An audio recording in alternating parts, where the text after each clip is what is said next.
જો આ બા છે ને અત્યારે દીવા કરે છે હા અને અત્યારે તો બા હાલમાં રાજકોટમાં છે. બા મૂળ તો મૂડીના છે.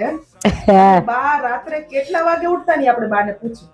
બા તમે મૂડીમાં કેટલા વાગે સવારમાં ઉઠતા? સવારે 3 થી 3 12 કલાક કામ કરવાનું. સવારે 3 વાગે ઉઠી જાવ ને? હા 3 એ થી. તમારી પાસે ઘડિયાળ ન હોય ને બા? કાઈ નહીં. એમને એમ બાને ખબર પડી જાય કે 3 વાગી ગયા છે. અલાર્મ 9 વાગે તો ટાઈમ. આખા મૂડી ગામમાં તમે દીવા કરવા જતા ને? હા 3-5 જગ્યાએ દીવા કરવાના. તો કેટલા રોજના દીવા થતા તમારે? 25 થી 30 દીવા. ઓહો બા. સવારથી એટલા ને સાંજે એટલા. સવારે એટલા દીવા ને સાંજે એટલા? હા મારી માની દયા એ દીવા બત્તી કરીને જા પાઠ પૂજા કરી 8 8 સુધી તો દીવા બત્તી ને પાઠ પૂજા જ ચાલે. 3 વાગ્યાથી એટલા વાગ્યા સુધી? હા પૂજા અર્ચન કરવાનું એ માતાજીને કરવાનું બધું. હા પછી અમારા બા 3 વાગ્યામાં રાત્રે ઉઠી જતા.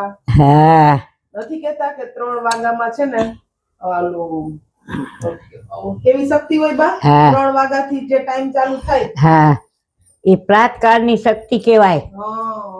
એ બહુ સારી ને બા? હા ઉત્તમ. પણ આ બાના દીવાના પ્રતાપે જ અમે આટલા સુખી છે આજે બા. હા સાચી વાત ને બા? હા દરેક જન્મમાં તમારા જેવા નાનીમાં મળજો. હા હો, ચોક્કસ મળે મળે જરૂર.